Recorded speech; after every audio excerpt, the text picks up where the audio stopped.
Just as you mentioned, Andy Farrell, we spoke yesterday, and there's plenty of chat about his contract after Australia. He arrived firstly in Ireland 2016 with Munster, and then went into the backroom staff with Ireland defence, and then up now, as we know, progressed so well. Where do you feel this Andy Farrell opportunities for Ireland going forward are? The situation did maybe a month or 2 months ago think after the World Cup it's a good time in professional sport to be involved with a team for 10 years. It's the same for a player. But now there was links to Saracens, the Suns there. He talked about knowing the owner. I actually got the impression that he wants to stay on. I don't know where I'm getting that from. It's the way he was speaking. He's going to have a chat, obviously, with David Humphreys down the line. Where do you see Andy Farrell in 3 years' time? First of all, I think he's done a fantastic job with Ireland. He's a very inspirational character. He's well liked. He's very honest. Is there a better coach out there? There's probably coaches as good or better coaches. I don't know, because you probably can judge it better if you're a player and you've worked with multiple coaches. I've never worked and been coached by Andy Farrell, but by all accounts, his approach and his knowledge and his coaching ability is second to none. We've heard so many English, Welsh, Scottish guys talking about the impact when he was actually coaching on Lions tours as assistant coaches. So, of course, there's people of different strengths, whether it be forwards, backs, skills, attack, defence. There's so many elements to coaching. But I think he learned a lot from Joe Schmidt, I think, and particularly that run and the consistency with Ireland, their success under Joe. And I think he's a lot of experience at that level now. He's obviously head coach of the Lions last year in Australia. And same for players and coaches. Things can change very quickly. One result can change the feeling. Sometimes coaches or players have feelings that maybe it is time to move on, that the opportunity is right, and you have to look after yourself. It's professional sport, but I hope he stays. And maybe at the start of the Six Nations there was a little bit of maybe it is time for a little bit of change, but that's been other personnel in the coaching setup. Sometimes, we all have our time, fresh faces, all that kind of stuff. So he'll be very aware of that. Like, if Ireland were to lose against Wales Friday night or lose to Scotland next week, it's back to, it's three steps forward. It's 3 steps forward, and it's You're turning 5 into back. one of us, No, though. I'm just giving you examples of where it can happen. No, if they go to Australia and lose and heavily against Australia or Japan in Australia or New Zealand, it's just week on week. You've got to deal with that, and you do have to. I suppose that's their job as well. Absolutely, you've got to block it up. But ultimately, I think he's a very inspiring character. He's done a brilliant job. We've a small pool of players.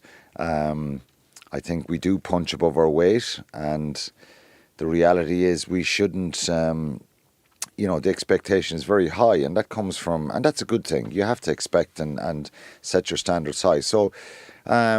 Does he kind of have to reinvent himself? Well, every coach does along the way. They have to change their tactics, their approach, their coaches, the way they play, the way they view the game. That happens along the way, and the best coaches can do that, because you have to adapt along the way with different personnel and different people that you work with. But he's done a brilliant job with Ireland, and I would imagine...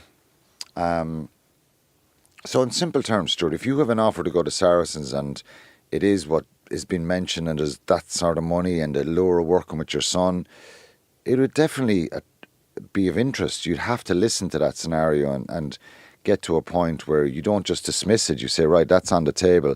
Then you've got to listen to what the RFU wants. You've got to look then, for me, if it was me... Is his agent a genius, Al?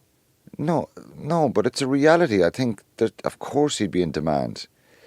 Like if Ireland lost X number of matches and he's listened to a lot of this stuff and, he doesn't see the team doing great in the next post 2027 because he's there till then, well, then you kind of say, look, my time is done here. I it's time to move on. Sometimes we all need a new challenge. Change can be good. But I think if there's an offer on the table from Saracens, this is hypothetically, they've denied that there's an offer, but the links are there. You then yeah, I think he handled it well and said, yeah, well, we'll sit down with the RFU and we'll see where we're at. That's just business. It's 2027. His contract is up, so he's either going or he's either staying. It's no rocket And what science happens if here. the Saracens or the club offers a couple of 100,000 more?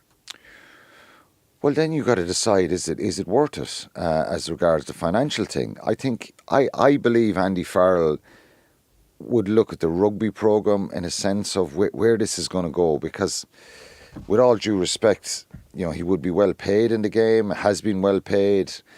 It's not like a young fella going from a 20 grand academy contract or a 15 grand academy contract and getting 200 grand to go somewhere. It's not that scenario. I know there's money does make a difference.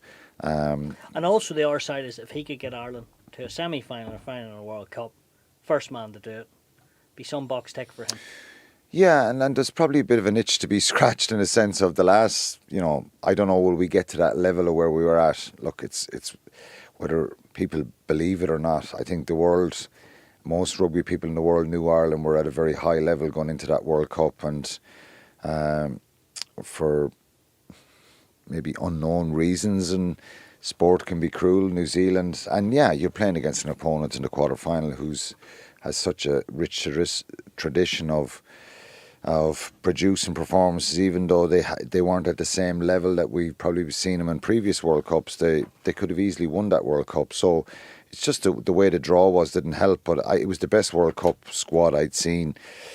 I was involved in 3 and covered a few on commentary, but that was the one that was there. So maybe, look, it depends. I'm going around circles here, Stuart. The reality is here, the coach looks at what's coming through, where he can see Ireland going, and that tickles his fancy, or else he looks at Saracens and says, well, I go there. There'd be multiple offers. I think there'd be other clubs that come in the mix. I hope he stays. I hope we see a lot of Andy Farrell, but you never know. It'll be down to results in the next period of time as well.